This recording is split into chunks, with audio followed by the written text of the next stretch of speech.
वक्त की है जरूरत समझ लो, बिन पढ़े अब गुजारा नहीं है।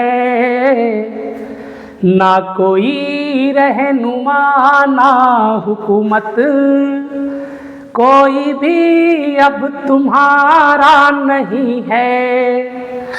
बस पढ़ो और पढ़ कर बढ़ो तुम, वक्त तारीख बदली मिलेगी। कलम और कागज से बढ़कर दूसरा कोई चारा नहीं है।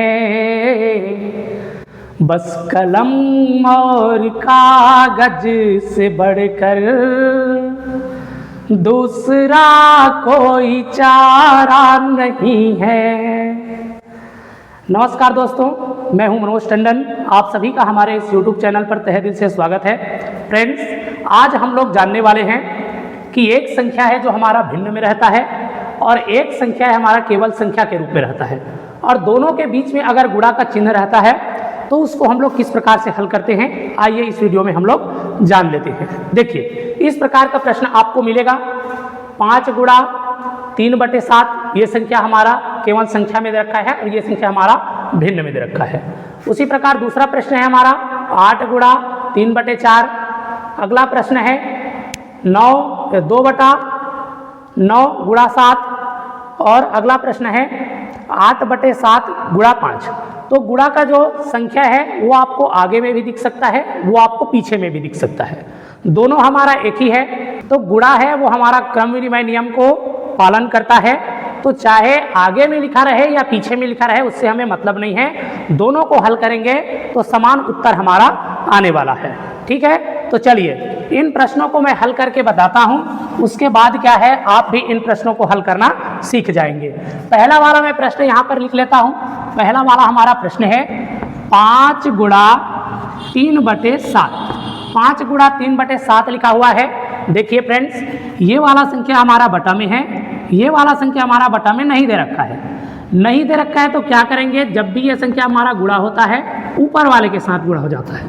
ठीक है, तो ये कितना हो जाएगा, 5 तिया 15 हो जाएगा, और नीचे में हमारा कितना है 7 है। चाहे तो आप ऐसे भी हल कर सकते हैं, ये हमारा भिन्न में है, ये हमारा भिन्न में नहीं है तो इसको भिन्न के रूप में लिख लेंगे। नीचे में हम लोग 1 कर लेंगे, क्योंकि 1 का गुणधर्म है प्रत्येक संख्या के साथ वर्ग में रहता है, मतलब घात में रहता है, प्रत्येक संख्या के साथ गुणा में रहता है, और प्रत्येक संख्या के साथ भाग में रहता है।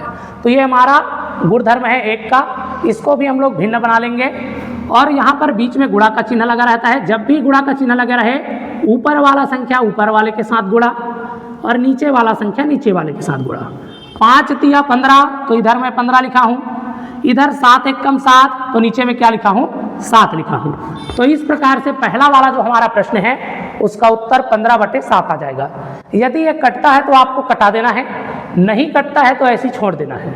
ठीक है, ये आपको दशमलव में कट रहा है, लेकिन मैं दशमलव में नहीं कटा रहा हूँ। पहले आप भिन्न सीख लीजिए, उसके बाद दशमलव के लिए आपको और वीडियो मिल जाएगा। दूसरा वाला प्रश्न यहाँ पर देखते हैं।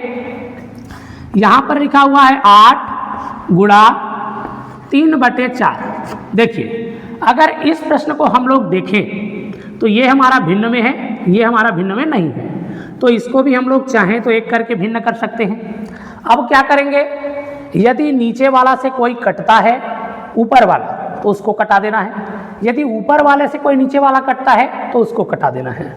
ठीक है, चाहे तो आप गुणा करके भी कटा सकते हैं, उतना ही आंसर आने वाला है। चलिए मैं गुणा करके ही कटा देता हूँ।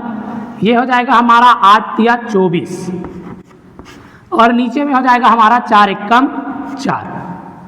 अब हम लोग नीचे वाला पहाड़ा हमारा छोटा है तो इसी का पहाड़ा पढ़ के इसको कटाएंगे। 4 एकम 4 और 4 छक्का कितना हो जाएगा 24 हो जाएगा।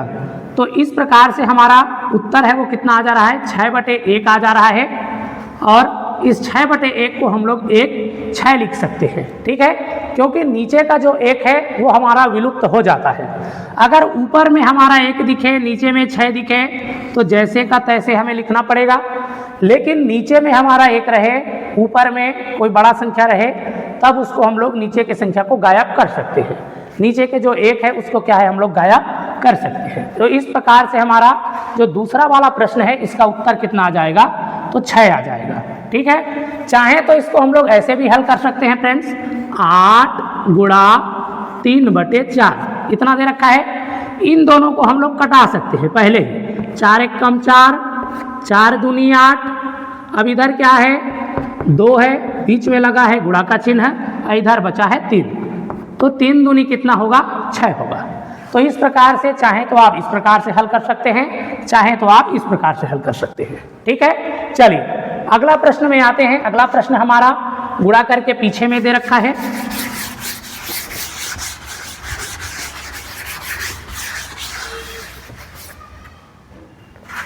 देख लो अगला प्रश्न हमारा क्या दे रखा है, तो 2/9 लिखा है, गुणा करके कितना लिखा है 7 लिखा है।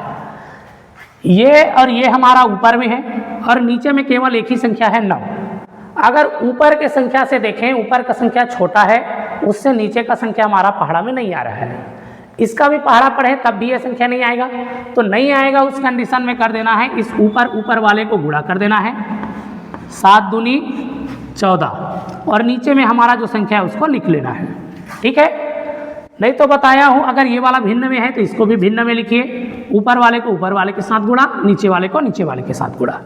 ठीक है, तो इस प्रकार से जो हमारा तीसरा प्रश्न है इसका उत्तर हमारा 14/9 आ जाएगा।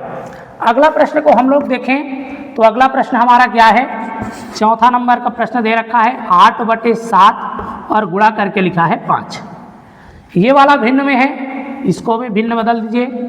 अब ऊपर वाले का गुणा ऊपर वाले के साथ, जब भी यहाँ पर गुणा का चिन्ह दिखे ऊपर वाले का ऊपर वाले के साथ गुणा करना है और नीचे वाले का नीचे वाले के साथ गुणा करना है।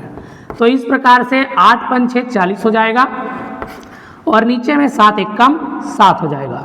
तो हमारा जो आंसर है वो क्या है 40/7 निकल करके आ जाएगा। तो निश्चित रूप से आपको इस प्रकार का जो गणित है, इस प्रकार का जो गुणा है वो आपको समझ में आ गया होगा। चलिए, इस प्रकार का गुणा यदि आपको समझ में आ गया है तो एक प्रश्न मैं यहाँ पर लिख रहा हूँ, इसको आपको क्या करना है कमेंट बॉक्स में कमेंट करके बताना है, हल करके इसका आंसर आपको कमेंट बॉक्स में देना है। लिखना है इधर 7 गुणा 5/9, 7 गुणा 5/9 लिख दिया हूँ। इसको हल कीजिए और हल करके आपका जो उत्तर है वो आपको कमेंट बॉक्स में दीजिए। ठीक है, चलिए नमस्कार, जय हिंद, वंदे मातरम।